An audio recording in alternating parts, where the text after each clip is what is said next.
معزز و محتشم سامعین و ناظرین، اسلامی مہینوں کے اعتبار سے یہ آخری مہینہ ہے۔ اس مہینے کی بے شمار برکتیں ہیں۔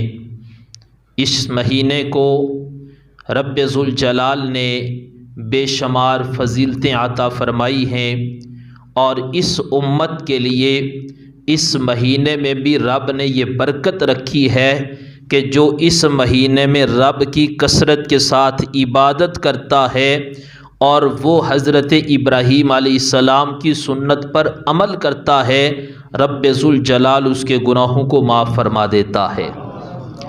اس مہینے کے اعتبار سے ایک بات عرض کر کے اپنے موضوع کی طرف آ رہا ہوں۔ اس مہینے کے جو پہلے 10 دن ہیں، جس طرح رب ذوالجلال نے سارے ہی دنوں کو فضیلت عطا فرمائی، سارے ہی مہینوں کو فضیلت عطا فرمائی، لیکن مہینوں میں کچھ مہینے ایسے ہیں کہ ہر ایک مہینے پر دوسرے مہینے کو رب نے فضیلت عطا فرمائی ہے۔ اسی طرح دن بھی سارے اللہ کے ہیں اور سارے دنوں کو اللہ نے فضیلت عطا فرمائی ہے۔ پورا مہینہ فضیلت والا ہے، لیکن اس کے پہلے 10 دنوں میں رب ذوالجلال نے ان 10 دنوں کو زیادہ فضیلت عطا فرمائی ہے۔ اس مہینے کے پہلے 10 دنوں میں کوشش کیجئے زیادہ سے زیادہ عبادات کریں۔ اگر ہو سکے تو پہلے 10 دنوں میں روزہ رکھنے کی بھی کوشش کریں اور رات کو عبادت کریں، کیونکہ اگر ہم اس پر عمل کریں گے تو یہ عمل کرنے سے اللہ کے محبوب علیہ السلام کی سنت مبارکہ پر عمل کرنے کا ثواب رب ذوالجلال عطا فرمائے گا۔ حضرت سفیان ثوری رحمۃ اللہ علیہ، آپ ایک رات کو بصرہ کے قبرستان میں گئے۔ جب قبرستان میں رات کے وقت آپ داخل ہوئے تو ایک قبر کی طرف دیکھا کہ قبر سے نور نکل رہا تھا، قبر کے اندر سے روشنی باہر آ رہی تھی۔ اللہ کے ولی نے جب یہ منظر دیکھا کہ قبر کے اندر سے روشنی باہر آ رہی ہے، میں قبرستان میں آیا ہوں، اس قبر کی طرف توجہ کی ہے، قبر سے روشنی باہر آ رہی ہے، بڑا تعجب ہوا۔ آواز آئی، جو اس مہینے میں روزہ رکھتا ہے، عبادت کرتا ہے، رب ذوالجلال اس کی قبر کو روشن فرما دیتا ہے۔ تو اس لیے اس مہینے کے اعتبار سے کوشش کیجئے اس میں زیادہ سے زیادہ عبادت کی جائے، روزہ رکھا جائے، رات کو نوافل کی کثرت کی جائے، صلاۃ التسبیح کو پڑھا جائے، قرآن کی تلاوت کی جائے۔ اور اس کے بعد چونکہ آج کی ہماری گفتگو کا موضوع قربانی کی فضیلت، اس کے فضائل اور مسائل کے حوالہ سے ہے۔ قربانی یہ حضرت سیدنا ابراہیم خلیل اللہ علیہ السلام کی سنت پر عمل کیا جاتا ہے۔ ہر مسلمان جو صاحب نصاب ہے اس پر قربانی کرنا شریعت کی طرف سے واجب ہے۔ اگر کوئی شخص صاحب نصاب ہونے کے بعد وہ قربانی نہیں کرتا، اس میں سستی کر دیتا ہے، تو میرے محبوب علیہ السلام نے فرمایا جس پر قربانی واجب ہے اگر وہ قربانی نہ کرے تو فرمایا اس کو کوئی اجازت نہیں کہ وہ عید والے دن عیدگاہ کی طرف نماز پڑھنے کے لیے آئے۔ اور دوسرے مقام پر میرے محبوب علیہ السلام نے فرمایا کہ جو شخص قربانی نہ کرے، شریعت کی طرف سے کرنا اس پر لازم ہے، فرمایا اگرچہ وہ یہودی ہو کر مرے یا نصرانی، اللہ تعالیٰ کو اس بندے کی کوئی پرواہ نہیں ہے۔ تو اس لیے قربانی یہ واجب ہے۔ جس کو رب ذوالجلال نے توفیق عطا فرمائی ہے، وہ صاحب نصاب ہے، تو وہ لازمی قربانی کرے۔ رب ذوالجلال ساری زندگی بلکہ مرنے کے بعد بھی رب ذوالجلال بندے کو اس کی برکتیں عطا فرماتا ہے۔ حضرت احمد بن اسحاق رحمۃ اللہ علیہ، ان کا بھائی اس کا دنیا سے انتقال ہو گیا۔ مر جانے کے بعد آپ کہتے ہیں ایک دن میرے بھائی کی محبت نے مجھے ستایا۔ بھائی کا رشتہ ایسا رشتہ ہے کہ رب ذوالجلال نے ایک بھائی کے دل کے اندر اپنے دوسرے بھائیوں کی محبت کو پیدا فرما دیا ہے۔ اور اگر کبھی کبھار آپس میں بھائیوں کی نااتفاقیاں بھی ہوتی ہیں، لڑائیاں بھی ہوتی ہیں، جدائیاں بھی ہوتی ہیں، لیکن جب کوئی دشمن مقابلے میں آ جاتا ہے تو بھائی یہ برداشت نہیں کر سکتا کہ اس کی آنکھوں کے سامنے کوئی اس کے بھائی کو تکلیف دے۔ بالآخر بھائی یہ کہتا ہے کہ میں تو اپنے بھائی کے لیے اپنی جان کا نذرانہ بھی پیش کر دوں گا۔ اب حضرت احمد بن اسحاق رحمۃ اللہ علیہ فرماتے ہیں کہ ایک دن مجھے اپنے بھائی کی محبت نے ستایا، بار بار بھائی یاد آ رہا تھا، تو میں نے کہا میں رات کو نفل پڑھوں، نفل پڑھ کر اللہ سے دعا کروں، ہو سکتا ہے خواب کے اندر مجھے اپنے بھائی کی زیارت نصیب ہو جائے۔ اب حضرت احمد بن اسحاق رحمۃ اللہ علیہ آپ فرماتے ہیں رات کے وقت میں نے نفل پڑھے، نفل پڑھ کر وضو کی حالت میں سو گیا۔ جب میں نے سویا تو میں نے خواب میں دیکھا میرا بھائی وہ ایک سواری پر سوار ہے، قیامت کا دن آ چکا ہے، لوگ قبروں سے اٹھ رہے ہیں، میں نے اپنے بھائی کو بھی دیکھا وہ ایک سواری پر سوار ہے اور اس کے آگے سواریاں ہی سواریاں ہیں۔ مجھے بڑا تعجب ہوا، ہم تو اکیلا قبر میں چھوڑ کر گئے تھے اور اب ہم منظر دیکھ رہے ہیں کہ یہ سواری پر سوار ہے، آگے بھی سواریاں ہیں، رب نے تو اس کو بڑی شان عطا فرما دی ہے۔ اب جب کہتے ہیں میں نے اپنے بھائی سے سوال کیا مجھے یہ بتاؤ کیا اللہ تعالیٰ نے آپ کے گناہوں کو معاف فرما دیا ہے؟ تو بھائی کہنے لگا میں اس قابل تو نہیں تھا، لیکن میرے رب نے اپنی رحمت کی وجہ سے میرے گناہوں کو معاف فرما دیا ہے۔ پھر سوال کیا آخر گناہوں کی معافی کے اسباب میں سے کوئی سبب تو بتاؤ۔ کہتے میرا بھائی کہنے لگا میں نے دیکھا ایک بوڑھی عورت تھی اور اس کے حالات بہت زیادہ کمزور تھے، کوئی کمانے والا نہیں تھا، کوئی کھلانے والا نہیں تھا، کوئی خدمت کرنے والا نہیں تھا۔ میں نے اللہ کی رضا کے لیے ایک درم اس عورت کو دیا اور اس کی خدمت کی، رب ذوالجلال نے اس کی برکت سے میرے گناہوں کو معاف فرما دیا ہے۔ اب حضرت احمد بن اسحاق رحمۃ اللہ علیہ آپ فرماتے جب میرے بھائی نے مجھے یہ بتایا مجھے بڑی خوشی ہوئی، وہ کتنا کریم رب ہے، وہ کتنا رحیم رب ہے کہ جس نے ایک چھوٹے سے عمل پر اپنے بندے کے گناہوں کو معاف فرما دیا ہے۔ اس لیے جب بھی بندہ کوئی نیکی کرے نیکی کو کبھی چھوٹا تصور نہ کرو، ہو سکتا ہے جو عمل آپ کر رہے ہو رب کی بارگاہ میں قبول ہو جائے اور رب ذوالجلال اس کی برکت سے گناہوں کو معاف فرما دے۔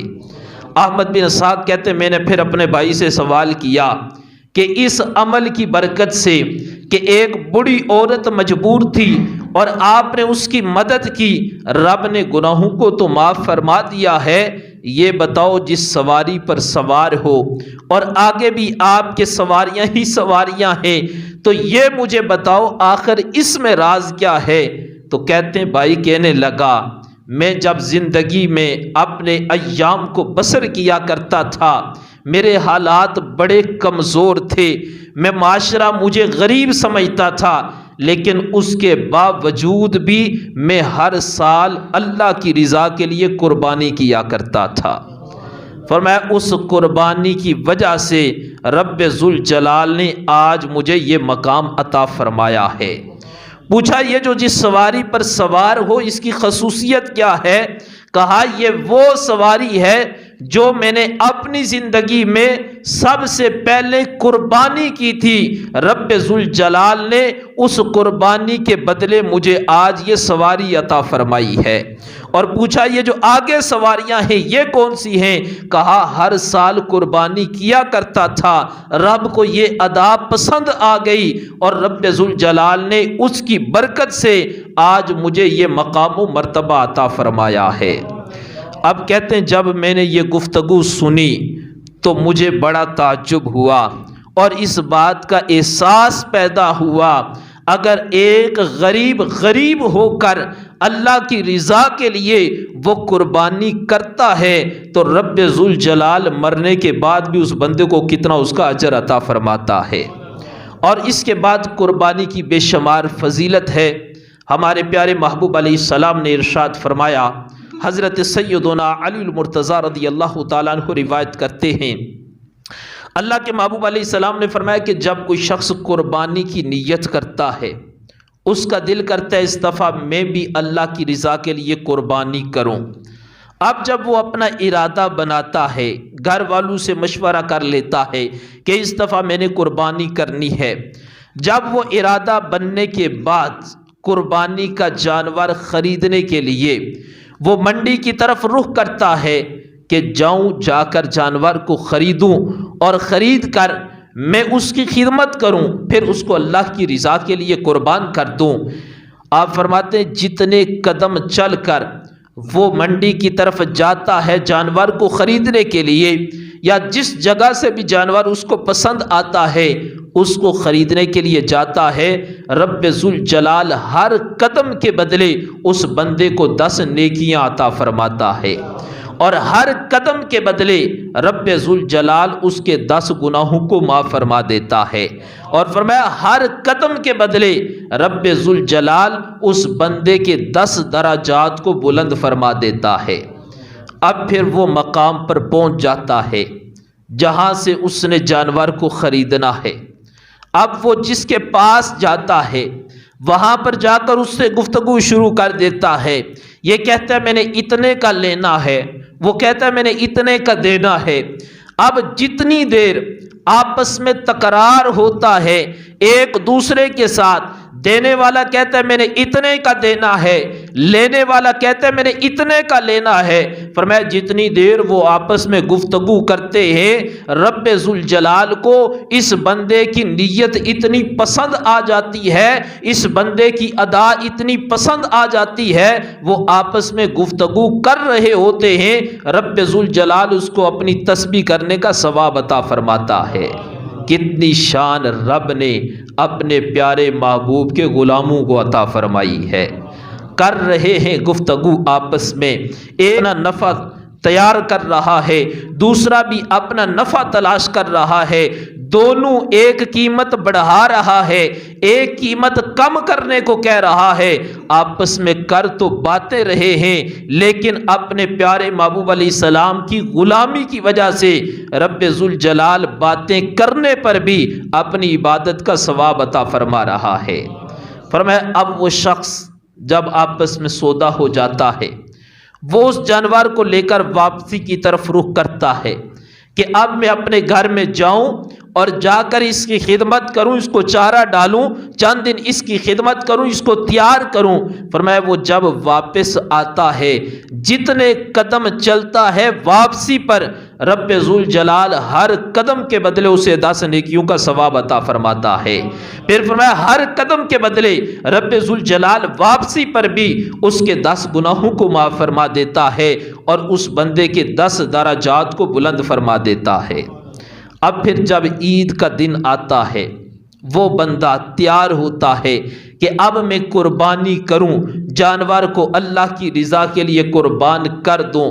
فرمایا جب وہ قربانی کے لیے تیار ہو جاتا ہے، قربانی کا وقت ہو جاتا ہے، فرمایا ابھی اس کے خون کا قطرہ زمین پر نہیں گرتا، رب ذوالجلال اپنے بندے کے گناہوں کو معاف فرما دیتا ہے۔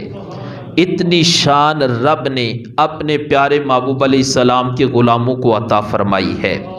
اور حضرت سیدہ طیبہ طاہرہ زاہدہ ساجدہ عالمہ فاضلہ سیدۃ النساء سیدہ فاطمہ الزہرا رضی اللہ تعالی عنہا، جب حضور علیہ السلام نے آپ کو فرمایا میری بیٹی میرے قریب آؤ، قربانی کا وقت ہے، فرمایا قربانی والے جانور کے قریب کھڑی ہو جاؤ۔ عرض کی آقا اس کے اندر راز کیا ہے؟ اس کے قریب کھڑے ہونے کا سبب کیا ہے؟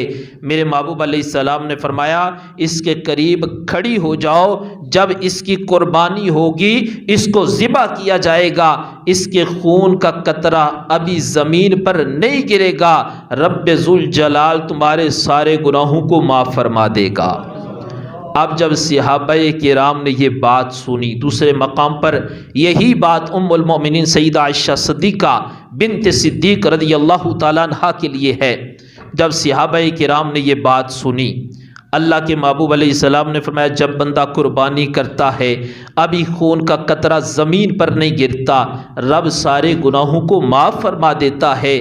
صحابہ کرام نے سنی، بڑے خوش ہوئے، محبوب کی خدمت میں سوال کیا، آقا یہ تو ارشاد فرمائیے کہ سیدہ طیبہ طاہرہ زاہدہ عالمہ فاضلہ سیدہ فاطمہ الزہرا رضی اللہ تعالی عنہا، آپ نے ان کو یہ حکم فرمایا قریب کھڑی ہو جائیں اور اس کی برکت سے رب پچھلے گناہوں کو معاف فرما دیتا ہے، تو محبوب قیامت تک آپ کی باقی امت بھی تو ہے، باقی امت کا کیا بنے گا؟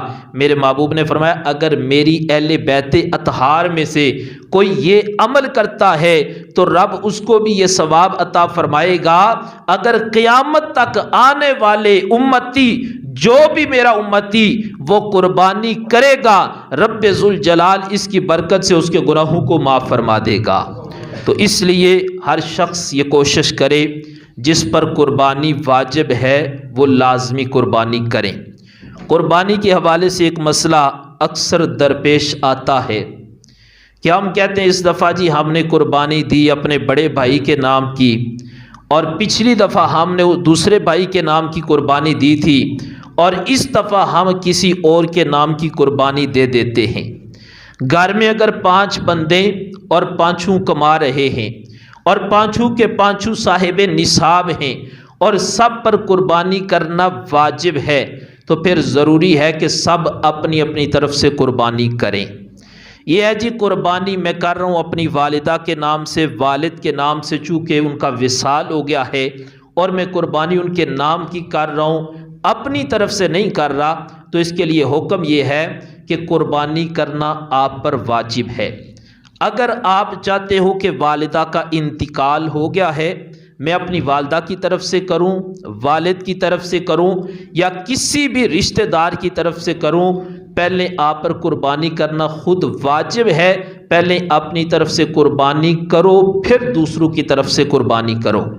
اور اگر اپنی قربانی نہیں کرو گے کہ جی میں نے اس کی طرف سے کرنی ہے، اس دفعہ خود نہیں کرتا، تو خود نہ کرنے کی وجہ سے بندہ گنہگار ہوتا ہے۔ اور دوسرا یہ ہے کہ ہمارے پیارے محبوب علیہ السلام نے جب قربانی فرمائی، حضور علیہ السلام نے 2 دمبے وہ ذبح فرمائے۔ صحابہ نے عرض کی محبوب یہ 2 کس کی طرف سے ہیں؟ میرے محبوب علیہ السلام نے فرمایا ایک میں اپنی طرف سے کر رہا ہوں، ایک اپنی امت کی طرف سے کر رہا ہوں۔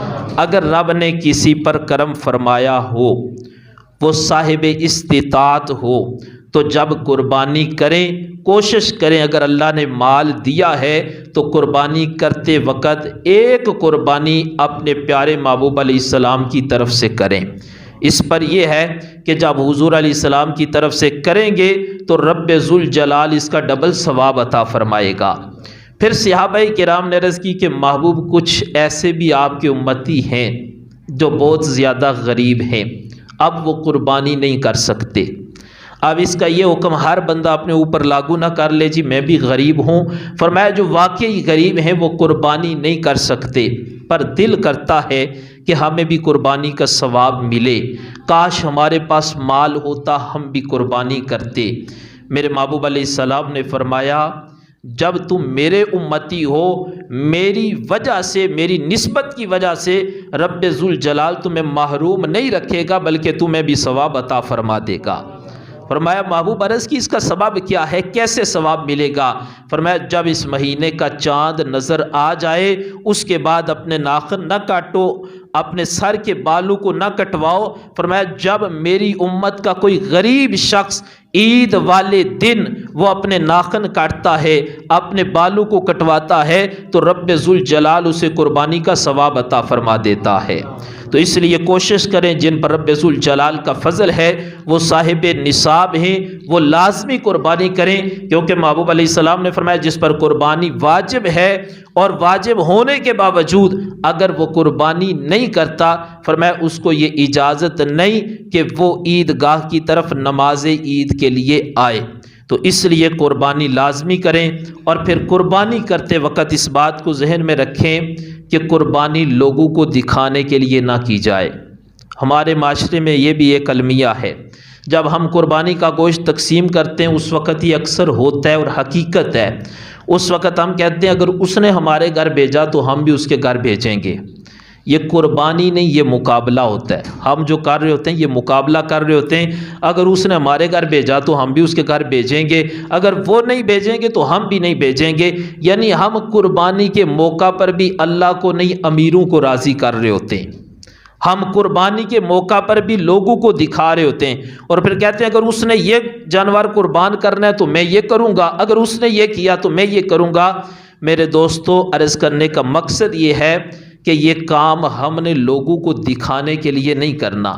اگر کوئی شخص اس نیت سے قربانی کرتا ہے کہ میں لوگوں کو دکھاؤں کہ میں بہت بڑا سخی ہوں، پھر وہ اپنی سخاوت کا چرچا تو کروا لے گا لیکن ثواب سے محروم ہو جائے گا۔ اس لیے قربانی رب ذوالجلال کی رضا کے لیے کریں۔ دعا ہے اللہ تعالی ہم سب کو اس پر عمل کرنے کی توفیق عطا فرمائے۔ وما علینا الا البلاغ۔